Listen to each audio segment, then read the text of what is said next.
Olá, pessoas! Podcastirmãos.com literário de número 12 entrando no ar. Eu sou o Paulinho e estou aqui com a esposinha Adriana, que nunca foi ao centro da Terra, mas já foi pra Cuiabá, que é quase a mesma coisa. Gente, pior que é quase a mesma coisa mesmo. Eu imagino que seja. Eu sou a Adriana e eu estou aqui com a Carol, que assim como a Grauben tem um nome difícil da gente acreditar que é, viu? E é só Carol mesmo, gente, é só Carol. Eu sou a Carol e eu tô aqui com o Tan, que assim como o professor adora viajar pela Terra.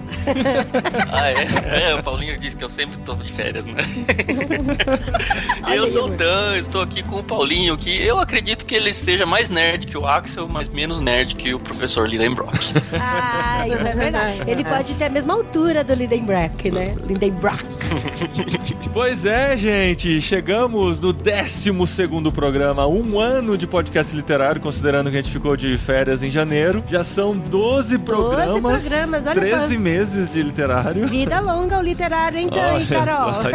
E o desafio tem sido muito legal de ler um livro por mês. Às vezes a gente se aperta, às vezes a gente dá uma corridinha no final, não do livro, mas dos dias que a gente tinha de prazo. Mas estamos conseguindo e chegamos aqui nesse clássico do Júlio Verne, Viagem ao Centro da Terra. Cara, é muito legal essa ideia da gente ter um prazo pra ler, porque se a gente não tem, a gente fica barrigando, jogando pra frente. Ah, isso é verdade. Bate na barriga e vai pra frente, bate na barriga e vai pra frente, e não acaba nunca. Isso me ajuda muito também. Eu lia muito melhor na escola porque eu ia fazer prova, né, sobre os livros, aí eu conseguia ler. Agora a gente inventou essa prova que tem todo fim do mês aqui e a gente consegue ler os livros do mês em parceria com o Clube Ictus, que anda junto com a gente no podcast Irmãos.com literário. E a gente tá muito feliz porque Júlio Verne era um autor que eu queria muito conhecer. Ah, isso é verdade. Ele é sempre bem me conhecido, atraiu. né, amor? Nunca tive a oportunidade de ler, nunca nenhuma professora me pediu e aquela coisa, né? Você sempre fica deixando em segundo e terceira prioridade livros que você não tem, assim, muita expectativa de aprender muita coisa nele, por ser um livro de ficção, de aventura. A gente colocou aqui no podcast literário e a gente tá muito feliz porque a gente conseguiu ler Viagem ao Centro da Terra de Júlio Verne e a gente vai falar aqui nesse programa literário do podcast Irmãos.com.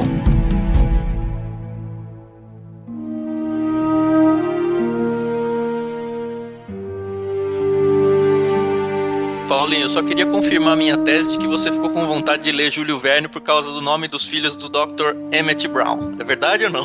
Não, cara, nem lembrava disso. Eu não sou tão nerd assim. Eu acho que o Axel era mais nerd que eu. Mas... Os nomes dos filhos dele é Júlio e Verne.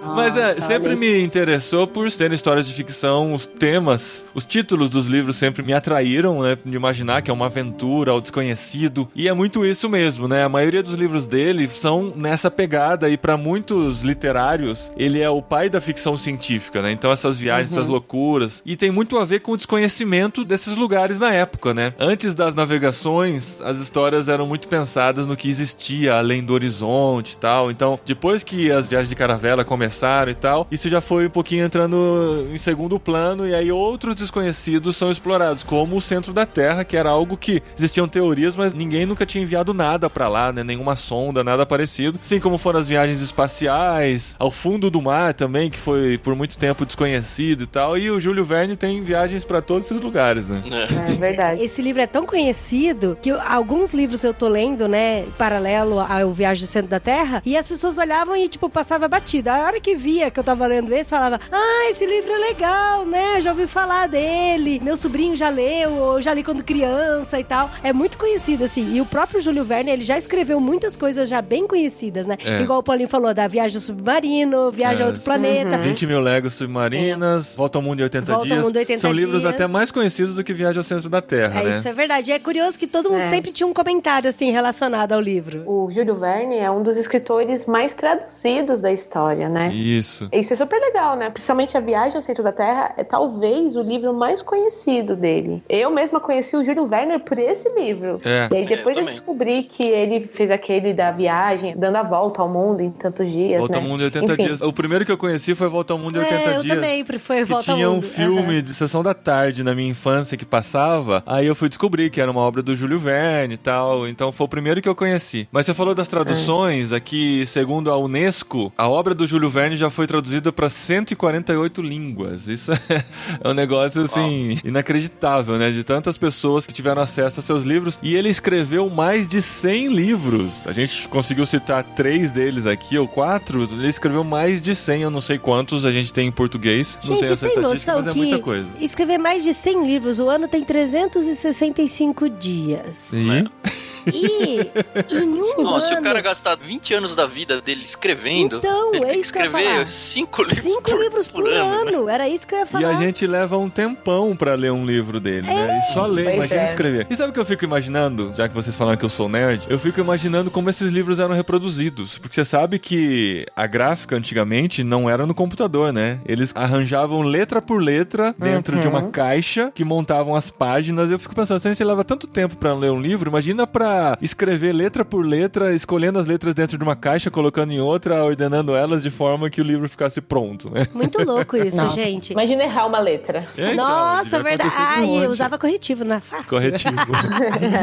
E esse livro é de 1864, cara. É muito antigo, assim. Em todo momento, assim, quando eu tava lendo o livro, eu falava, cara, mas de onde que ele imaginou isso, como ele foi? No começo do livro, do Viagem ao Centro da Terra, depois que ele descobre tudo, o pergaminho, um monte de coisa que a gente provavelmente vai falar mais pra frente, aí ele começa a aventura dele saindo de casa até chegar ao local onde ele vai fazer a viagem propriamente dita ao centro da Terra. E é muito longe, sabe? Tipo, se for hoje, é só você ir pro aeroporto e pegar um avião, mas ele ele gasta meio livro até chegar na cratera, né?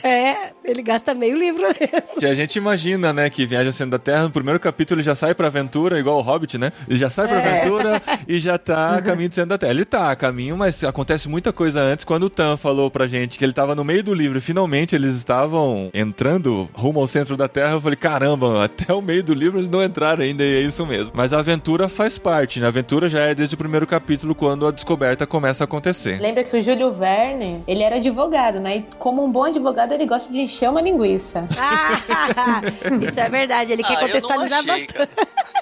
O que eu fiquei impressionado é a quantidade de informações técnicas. Isso. Sim, no contexto aí geológicas. E você fala, cara, um cara que escreveu 100 livros na vida, ele vai assim, né, no automático. Wikipédia, cara, sem informação Google, ali. Ele só tinha a biblioteca, pra pesquisar as informações, né? E uma coisa que eu gostei bastante também de começar a ler o livro, que já me prendeu logo de cara, inclusive eu levei o livro a gente tava no hotel, eu levei pro café da manhã e eu tava comendo salsicha e derrubei a salsicha na página do livro, porque eu tava assim tão envolvida com o livro, porque o livro foi escrito pelo olhar do Axel, que é o sobrinho dele. Então assim, o Axel, por mais que ele seja inteligente, ele admira muito o tio, ele acompanha tudo, gosta dessa questão de mineralogia e tal, mas ele é tão, assim, ignorante, tão humano quanto a gente, né? Então assim, por mais que às vezes a gente fala, o livro tem muitos termos técnicos, tem muitas palavras difíceis e tal, mas ele foi escrito pelo olhar do Axel, então a gente consegue se ver, né, através disso. Mas o Axel estudava mineralogia também, né? Sim, ele sabia mais que a gente, né? Só que ele explicava as coisas pra gente entender também, ele trazia a gente pra perto, né? Pra fazer mais parte da aventura mesmo, como um leigo que está acompanhando tudo que tá acontecendo, né? Não que ele fosse o leigo, mas ele se aproximava da gente, pegando a gente pela mão e explicando cada detalhe da aventura.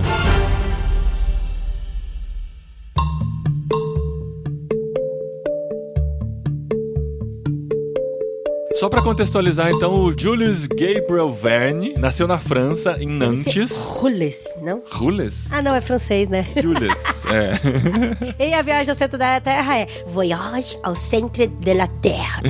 Olha que bonito. Isso aí fica por sua conta. É verdade. Ele nasceu em Nantes, em 8 de fevereiro de 1828, então pra eu não errar o século dessa vez, ele é do século XIX. E veio falecer em 24 de março de 1905, já no século XX, e viveu aí 77 anos. Como a Carol falou, ele se formou e trabalhou como advogado. Apesar de escrever 100 livros, não era sua profissão principal. Caramba, hein? Saber que o cara tinha paixão pela escrita, né, e não vivia disso por ser um advogado é algo bem impressionante, porque ele já devia ler muito sendo advogado, e mesmo assim ele tinha informação sobre muitas ciências aí pra poder escrever as ficções científicas da sua época. Claramente era a paixão dele, essa nerdice toda aí, né? E algumas coisas que ele citou citou em suas obras nem existiam na época ainda, eram predições, né? Então, com muita coisa do avanço científico, como a utilização de submarinos que não existiam na época, que tem nos 20 mil léguas submarinas, máquinas voadoras, viagem à Lua, muito, muito tempo antes, mais de 100 anos antes do homem pisar a Lua, ele já predisse isso em suas obras, então era um cara que conseguia enxergar para onde a tecnologia estava caminhando e trazer isso para os seus livros, isso foi muito impressionante. Eu me pergunto quanto da literatura, as invenções literárias dele não influenciaram na criação da ciência, né? É verdade. E outra coisa, assim, que ele imaginava coisas que não existiam. Então ele imaginou de certa forma. E lendo Viagem ao Centro da Terra, eu falei, cara, isso é impossível de existir. Mas vai que é assim. Porque a gente não foi lá, a gente não sabe como que não, é. A gente não foi, mas a gente tem aparelhos que vão, né? Na época não existiam as sondas, os aparelhos. Mas assim, o Axel fica o tempo todo duvidando dele, das teorias dele, né? Ah, fala, sim, não, o isso tempo daqui era todo. quente, a gente vai morrer cozido lá dentro. Então, mas essa foi a primeira coisa que eu questionei, cara. É só ciência, e ciência, se ela não é demonstrada, é só teórica. Cara. Porque assim, a gente tava lendo o livro, né? Aí o meu filho mais velho falou assim, nossa, mamãe, você vai ler Viagem ao Centro da Terra, mas não tem lava dentro do centro da Terra? Como que o cara vai entrar no centro da Terra? É. Daí você fica, né? Como que o cara vai entrar? E ele desce por dentro de uma cratera de um vulcão. Nada sabe? mais óbvio, né, gente? Se as coisas saem do centro da Terra por um vulcão, esse é o caminho inverso óbvio pra você chegar lá. Isso é verdade. Isso é muito legal. Mas vamos lá pra história, então. A história se dá em Hamburgo, na Alemanha. Então aí mais uma coisa da mente criativa do Júlio Verne, né? Ele era uma pessoa que não se prendia só à sua realidade, ele queria explorar outro. Então desde o começo da aventura já começa em outro país que não o dele, dentro da realidade de outro país diferente da dele. E quem era Otto Lindenbrock? Otto Lidenbrock era um professor alemão, um professor de geologia e de outras ciências dessa área. Isso. Super respeitado, super conceituado. Sim, super doido. Sim. Que fazia parte de todos os clubes científicos do mundo. Ah, sim. Até o Axel, descrevendo ele, fala que ele era teimoso e que ele era bravo ele era que ele era rígido, persistente, que ele era muito rígido. E ele não tinha senso de humor, era muito sério e levava muito a sério as coisas que ele estudava. Sim, né? mas que de certa forma o Axel tinha prazer na companhia dele, porque ele era muito inteligente, né?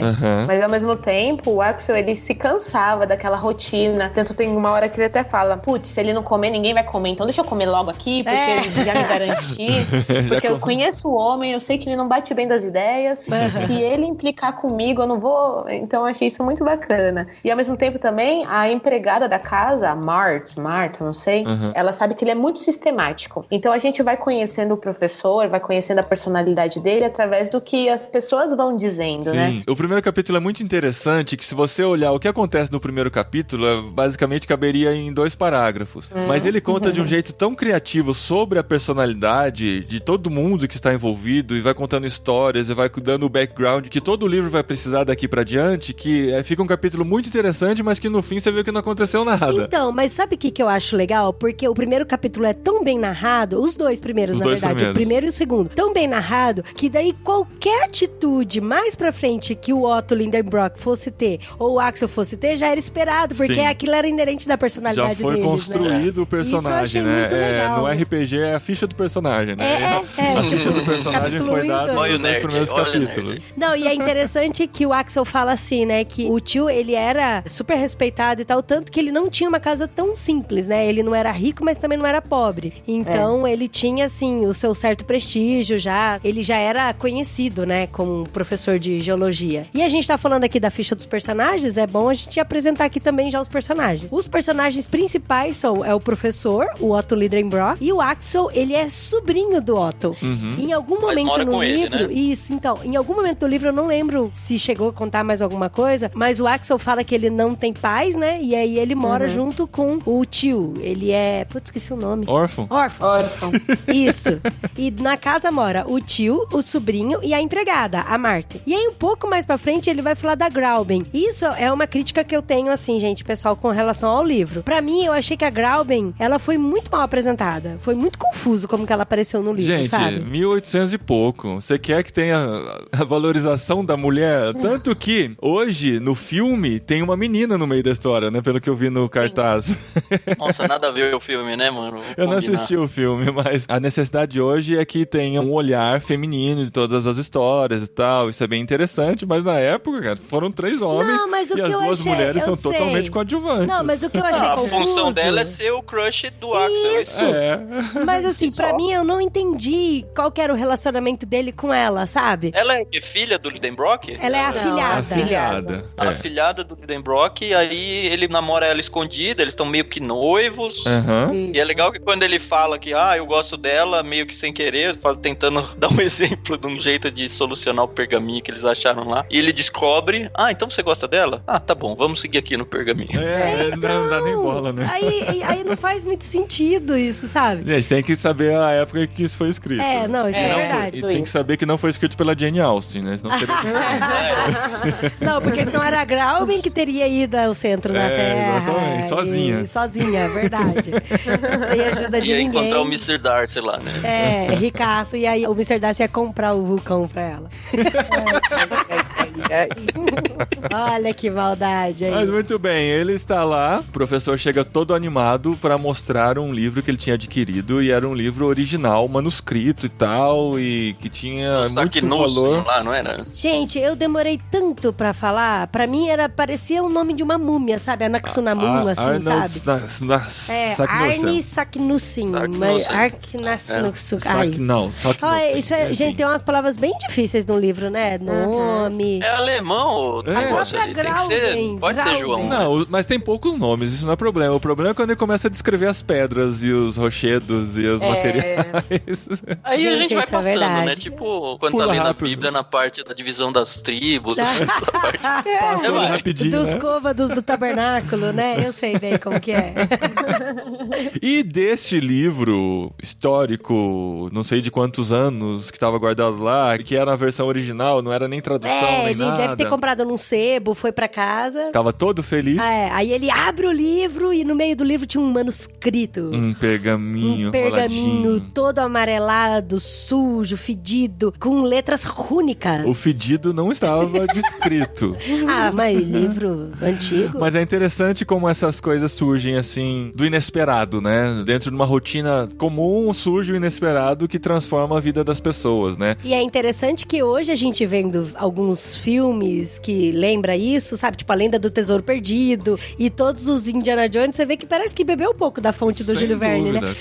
A gente leu o capítulo 1 e o 2 junto com as crianças e o Dé ficava, nossa, mamãe, igual o Indiana Jones, igual o Indiana Jones. Jumanji também tem isso, né? Você encontra o jogo lá e tal, e aquilo vai te levar pra aventura. Todos esses filmes aí, né? Mais antigos. Então o tio, né, o Otto Lidenbrock, fica maluco pra tentar desvendar o que é aquele escrito rúnico, né?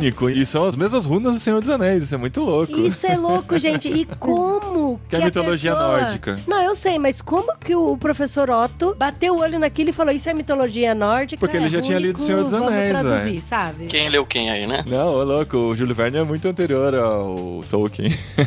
E aí é interessante que aí ele fica batendo na cabeça, né? Ele vai tentar desvendar o mistério e tal, e ele sai, e levanta, e vai, e pega outro livro, e vai embora e tal. E o Axel fica assim, só rodeando, né? Aí tem uma hora que ele sai da casa. Ele sai da casa pra tentar ir na biblioteca, pegar outro livro pra tentar desvendar o mistério do pergaminho. E aí, nessa hora, o Axel, acho que tava de ponta cabeça, sei lá o quê. Eu nem entendi direito essa parte. E ele conseguiu desvendar a frase, né? Ele mata, cara. Ele mata o código, né? Pra legal. desvendar a frase. Cara, a hora que ele mata... explica pro leitor, demora um tempão pra explicar, e ele só fala, cara, eu não posso contar isso pro professor, não posso contar. Senão ele vai querer ir atrás desse negócio. Ele vai querer ir, e eu tô ferrado, e eu vou ter que ir junto, e eu não quero ir. E aí é engraçado que a gente não sabe o que é, e nem o Lidenbrock sabe o que é. E aí o Lidenbrock fica um tempão, o dia inteiro. Passa a madrugada toda. A madrugada tentando ver. E ele fala pro Axel assim, Axel, enquanto eu não desvendar isso aqui, a gente não vai comer. Exatamente. E o Axel, cara, sacana, ele já sabia o que era. E eles ficam o dia inteiro. Aí eu fico só na agonia. E ele fica, imagina ele sentado na poltrona, balançando as perninhas. E o tio lá, desesperado, tentando descobrir o que era. E aí ele fala, tá bom, vai, vou falar, eu sei o que é.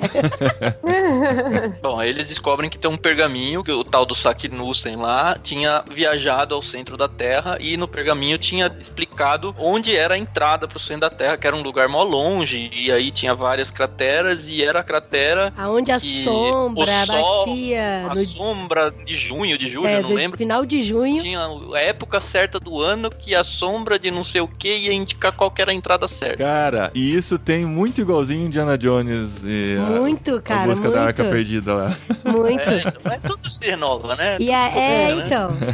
Cara, isso aí tem a ver com a entrada dos anões na montanha do Hobbit. Isso também. É verdade também. Sim. Pois, a descrição do professor Lidenbrock pra mim é igualzinha a descrição do professor lá em Nárnia, do Sobrinho do Mago. Caramba, tá tudo, todas as influências do homem. Nossa, mas eu pensei a mesma coisa, Thiago. Nossa, eu li, eu falei, cara, é o mesmo cara. Os cabelinhos bagunçados. Olha que louco. A gente vai lendo e vai falando, não, olha só, o cara não foi tão genial assim.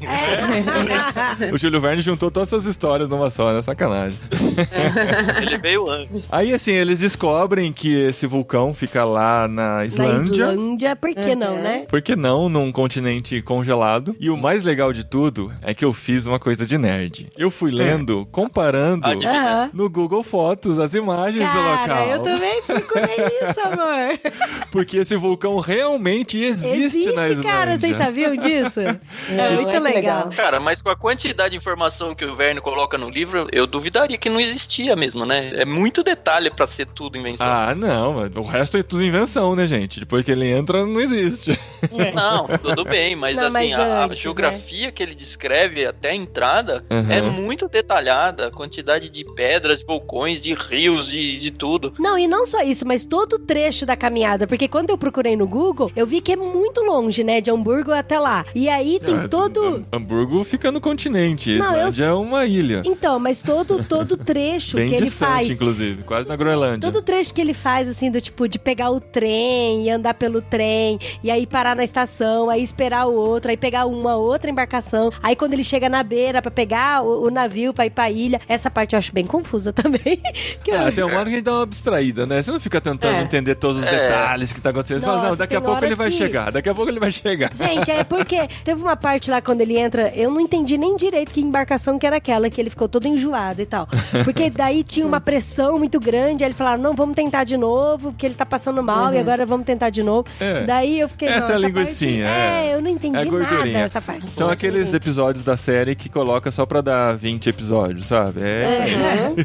Ó, duas coisas desse começo que eu gostei bastante, queria falar. Uma é quando ele vai tentar falar com a Grauben, que eles descobriram, tentando fazer ela convencer o tio a ele não ir. E ela fala, não, você tem que ir. Depois você vai voltar um super-herói aí, e aí você vai estar apto a casar comigo. Aí ele, que droga, né? E a segunda é o tio fazendo os ensaios pra ele perder o medo de altura. Foi muito engraçado. Então, né? E ele não perdeu, né? Não, ele melhorou bem, né? Que ele sobe numa capela lá, várias vezes no dia, passa um... Isso é muito louco aquela parte. É o tempo da preparação do super-herói também, né? Ele precisa, assim, descobrir seus poderes, lutar contra seus medos, né? Pra poder encarar a jornada. Mas é interessante que quando eles estavam na embarcação, já no mar, pra poder chegar lá na Islândia, o Axel fala que o tio passou mal o tempo todo.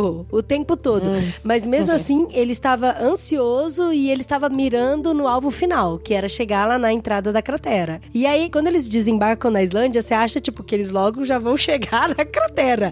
Aí não, ainda anda mais um monte. Aí vai numa casa de um, vai na casa do outro. Cara, tem uma casa que eles entram que tem 19 crianças na casa, cara. E aí eles E é um quarto só, né? Meu, é um quarto só, tem 19 crianças. Aí eles, na hora da janta, e a hora que nós formos jantar, feliz é aquele que só tem 2 crianças no colo.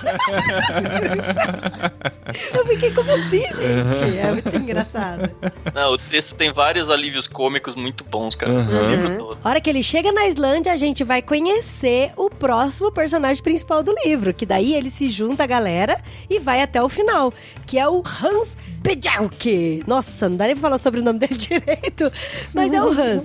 E, cara, aí, de novo, a ficha técnica do personagem aí do RPG. Como que era o Hans? Tan? O Hans, ele era um caçador, entre aspas. Aí ele descobre que ele caçava umas penas pra fazer, acho que, travesseiros, pra fazer edredons.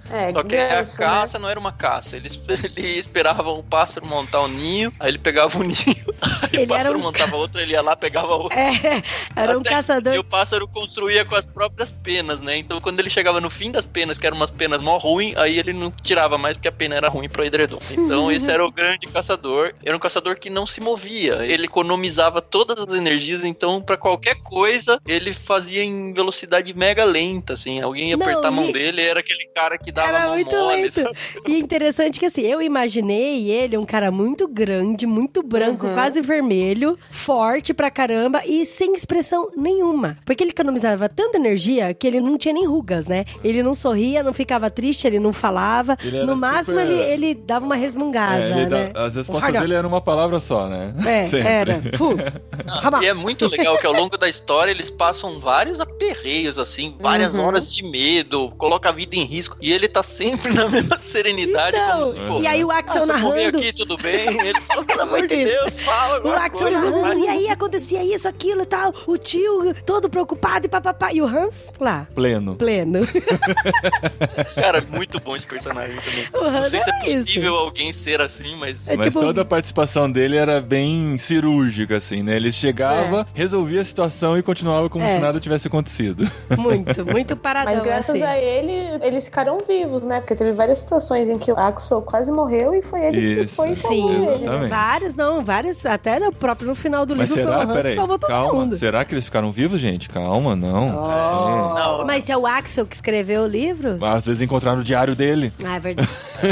Notas do editor. A partir deste ponto, não temos tipo mais informações. É tipo o diário de Anne Frank, né? O diário de Anne Frank Outro spoiler. Não. Spoilers. Queria só mencionar um negócio interessante do Hans, que ele combina que ele vai receber o salário dele por semana. Aí, gente, no sábado às 6, né? Não lembro se era esse horário. Era. E aí, tipo, eles estão na viagem, assim, eles perderam noção de dia e noite, perderam noção de dia da semana, perderam tudo. Mas todo sábado às 6 ele fala, me paga. Cara, era uma coisa muito absurda. No meio da viagem, né? No meio da jornada. Não, e às vezes... Eles estão com a morte certa e ele... Então, agora é sábado às 6, tá na hora de você me pagar. Viu, mas você falou que perderam a noção de tempo. De alguma forma, eles mantiveram essa noção de tempo, né? Eles contavam isso de maneira que eles sabiam exatamente que dia que estava. Tanto que o diário do Axel era bem preciso quanto aos dias, às horas, tudo que acontecia, baseado no fuso horário de onde eles saíram, obviamente, né?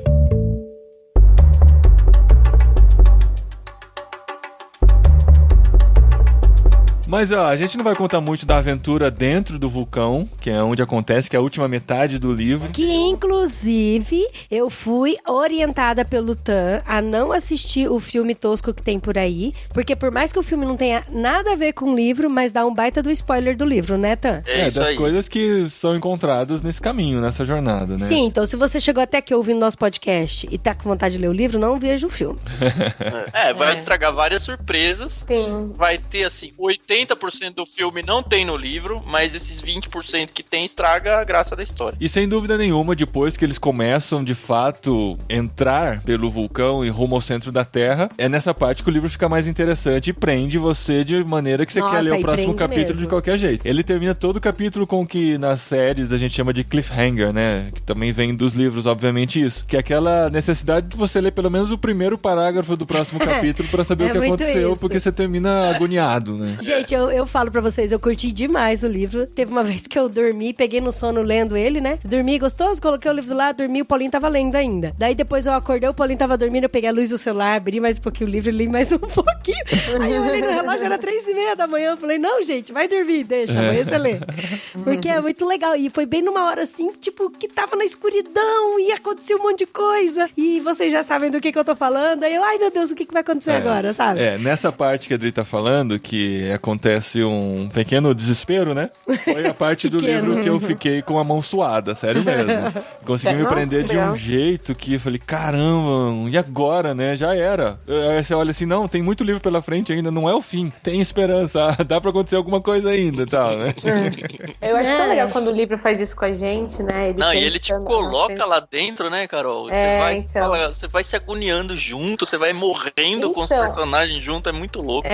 Agora deixa eu fazer uma pergunta. talvez se só eu pensei isso, e se for, eu acho que eu viajei legal na maionese, mas quando eles começam a descrever o centro da Terra, eu lembrei, assim, um pouquinho do Além do Planeta Silencioso. Sim. Como eles descreviam a situação, entendeu? Um novo mundo, sim, com coisas que eles nunca viram.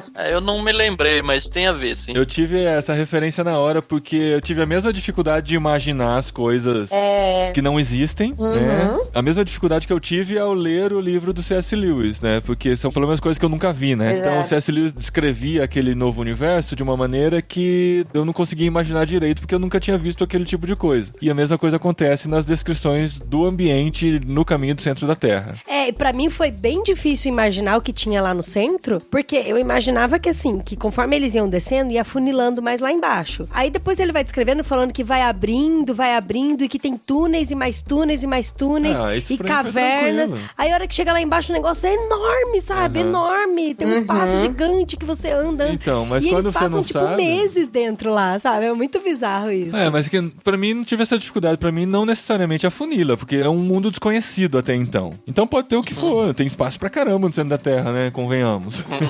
Então, mas na minha cabeça era tudo lava. O cenário que ele apresenta lá dentro é impressionante. Assim. É um negócio de uma mente criativa muito privilegiada. Muito legal, é muito legal. Mas eu queria fazer um quadro com vocês aqui no programa do Literário. Coisas absurdas que tem no livro que não é pra existir e que é impossível de acontecer.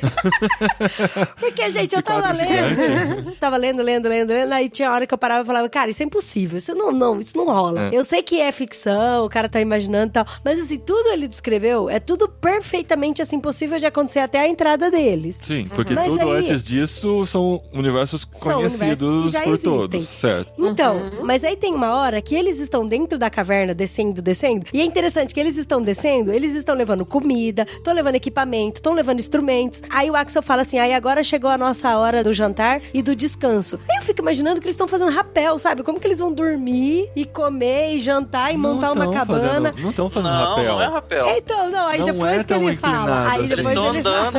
Eles estão indo mais pro lado do que pra baixo. Tanto que eles ficam bravos porque eles fazem as contas lá dos catetos da hipotenusa e fala, cara, a gente vai ter que andar muito nessa inclinação e tipo, vai ter que andar 100 anos se ficar nessa inclinação pra chegar no centro da Terra. E, tipo, depois de um monte de coisa que aconteceu, eles falam, agora a gente só tem comida e água pra mais 4 meses. 6 meses. Cara, eles estão em quantos carregando as coisas? Eu fiquei imaginando que teria que ter vários animais pra levar todo esse alimento. Um caminhão-pipa aqui com eles, né? E a comida deles, ele fala, e nós comemos carne, biscoito e tomamos um chá. E tipo, era depois de 3 meses que ele tava lá dentro. Como que ainda sobrou um chá, carne, biscoito? Quem já fez um dia de caminhada no meio do mato sabe quanto pesa carregar comida, né? Então, cara, é muito bizarro. Então, esse vai pro nosso quadro. E uma outra coisa que ele fala assim, conforme a gente vai descendo, a temperatura vai subindo bem pouquinho, bem levinho. Cara, isso é muito bizarro, porque todo o granito vai segurar a temperatura do centro da lava. É isso que eles questionam até o final do livro. O Axel fica surpreso e o Lidenbrock fica falando, não, você que tá acreditando na teoria errada. Muito bizarro. Você que fica acreditando na ciência aí. Então, isso pra mim foi eu tava meio que nem o Axel, sabe? Eu falar, gente, não tem o menor sentido isso. Não, mas tem que ter o que a gente chama de suspensão de realidade, né, gente? Não uma aventura como essa, eles iam chegar e iam descer 20 metros e iam perceber, não, tá muito quente, vamos voltar. Então, por isso que eu falei. Por isso que eu falei, entrou no quadro de coisas impossíveis, mas faz parte da ficção. Não sei se é impossível. É interessante porque, assim, eles não ignoram esse assunto. Eles colocam em xeque essa verdade. Exato.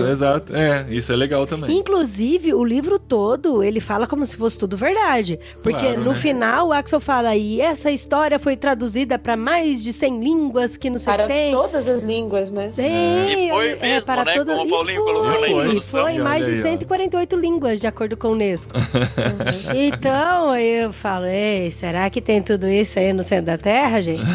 Vamos montar um hotelzinho lá e ficar rico.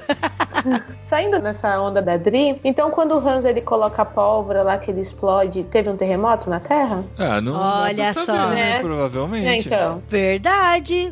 Aí, as placas tectônicas se moveram por conta das pólvoras. Claro, mas não dá pra saber a intensidade desse terremoto, nem nada, mas pode ter acontecido sim, porque foi um estrondo gigantesco que aconteceu, né? Também não dá pra saber em que profundidades eles estavam, o quanto isso tem de reflexo na superfície e tudo mais, e a gente aqui pagando de geologista agora. Não, eles estavam bem fundo aquela hora da pólvora. Muito, muito fundo. É capaz de não ter sobrado nada pra superfície. Mas, gente, eu curti demais ler. Foi uma experiência muito legal, uma aventura gostosa que prende. Realmente, assim, a gente achava que seria legal de ler com as crianças. Eu li os 2 primeiros capítulos com o meu mais velho e a gente percebeu que, assim, ia ser um pouco difícil de prender a atenção deles, porque tem muitos detalhes técnicos. Às vezes o meu também não ficou preso, não.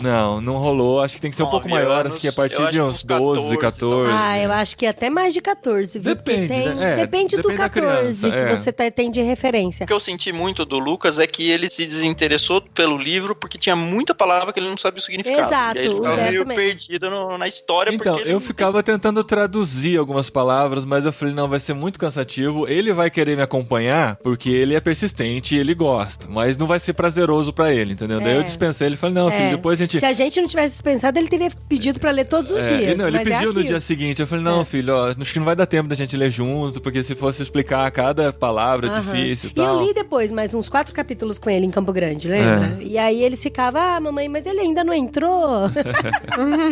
Sabe? E uma outra coisa que eu achei difícil, e é isso pra mim que foi difícil, que eu até ignorei, gente, na boa, desculpa aí, tá, galera? Mas ele ficava falando, isso aqui equivale a tantos pés, a tantas toezas.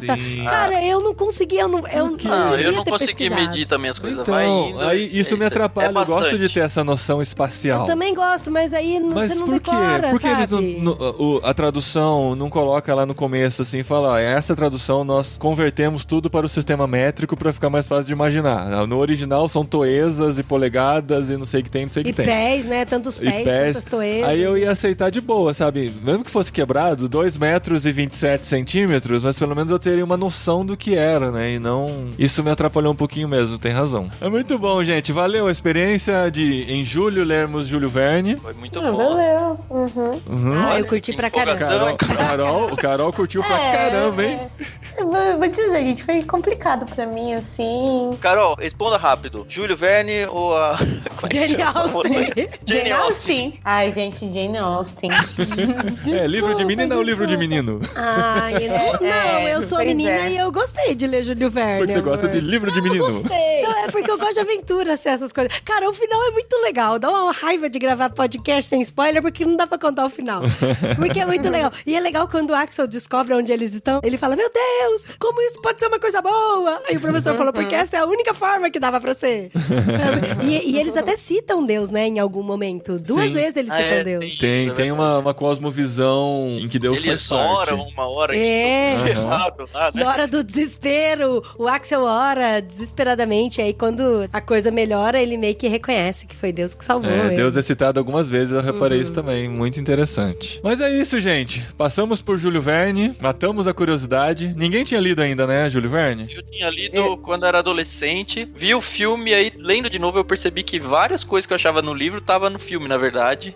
E várias coisas, principalmente a primeira metade, eu não lembrava absolutamente nada do que eu tinha lido. Eu até fui olhar pra ver se eu não tinha lido, tipo, aquelas versões adaptadas, sabe? E existe a versão adaptada pra crianças. Tem, mas não é. O livro que eu tinha lido era o texto na íntegra mesmo. Minha memória que não reteve mesmo. É que é mais descartável essa primeira parte, né? O que prende mesmo é a aventura da viagem, né? Lá dentro. Você já tinha lido, verdade. Mas você só tinha lido esse, né? Você não leu outro livro dele ainda. Não, do Verne eu só li esse. Tá. Quero muito ler os 20 Mil Léguas Submarinas. Eu tenho muita curiosidade do Volta ao Mundo em 80 dias, cara. Muito mesmo, assim. Esse aí viaja de balão, eu acho, não é? É de balão, é. Eu imaginava, quando criança, que o mínimo que você conseguia pra dar a volta ao mundo era em 80 dias. Mas eu fiquei com vontade de ler, viu, gente? Outras obras do Júlio Verne. Quem sabe a gente volta pra ele aqui daqui uns 2 anos no literário. Quem sabe. Quem sabe vem no Clube Ictus. Olha, tem potencial pra ir no novo, pá. Né? Olha isso! E temos novidades do Clube Ictus, né? Isso é verdade. tem novidade muito legal, que eu me senti traído, porque eu fiquei sabendo pelo Instagram, ninguém me contou. Olha isso, Tan. Recebendo puxão de orelha ao vivo. As novidades boas são assim mesmo, a gente descobre sem querer.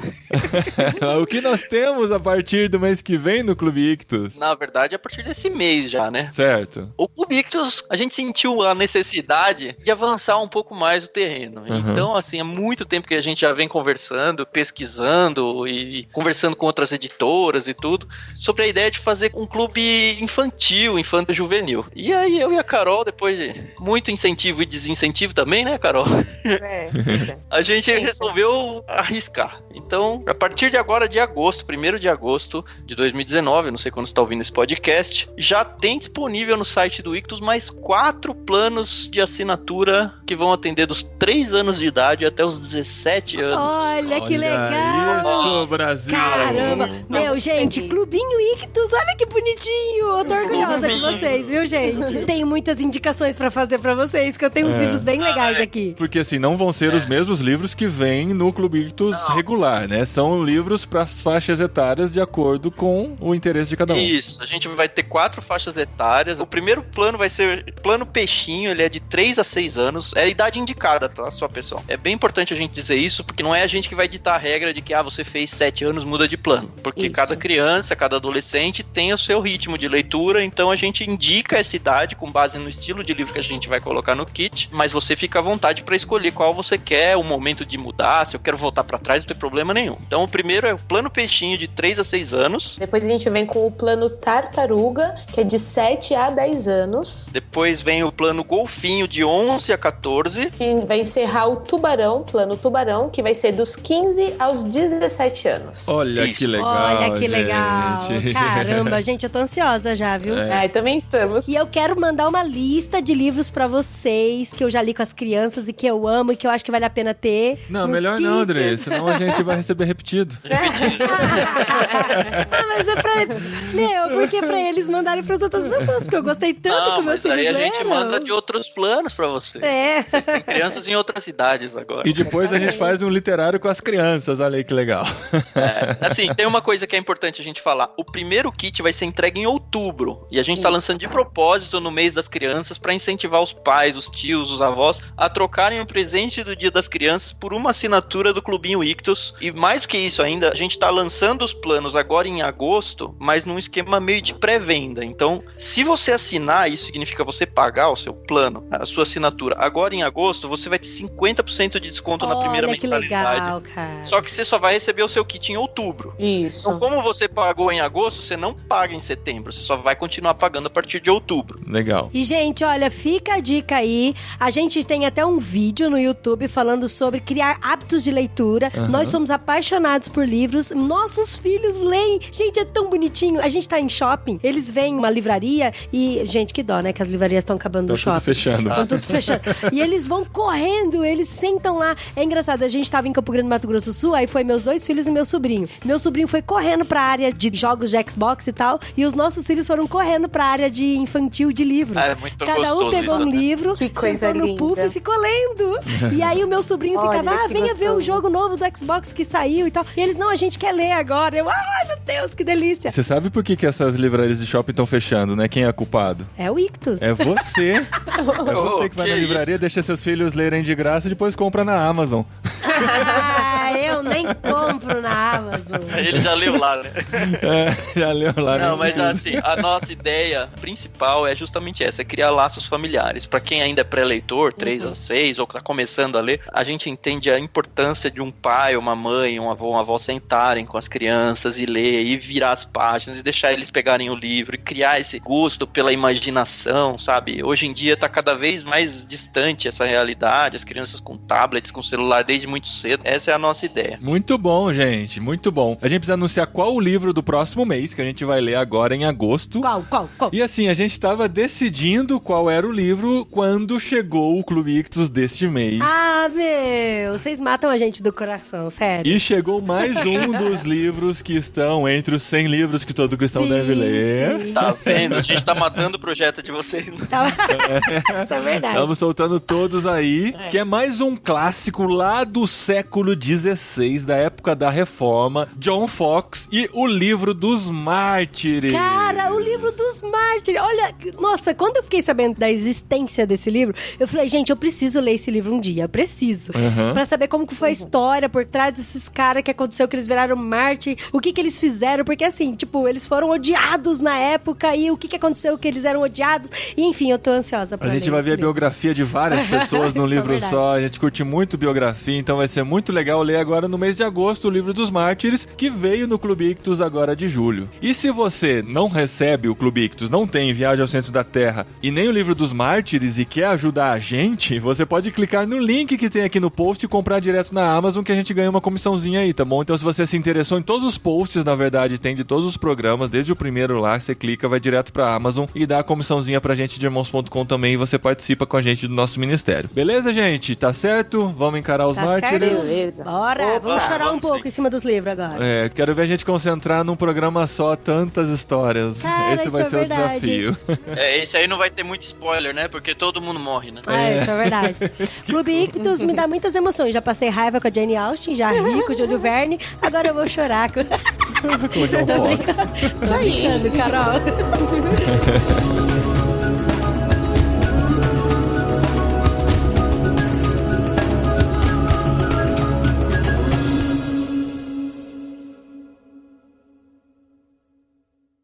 E o Axel, ele é um órfão que mora junto com os tios. Oi. Eu tava pensando aqui, quando você não tem os pais, a gente chama órfão, mas como é que chama quando a gente não tem avós? Vórfãos. Nossa. Não? Não, é mudo mesmo.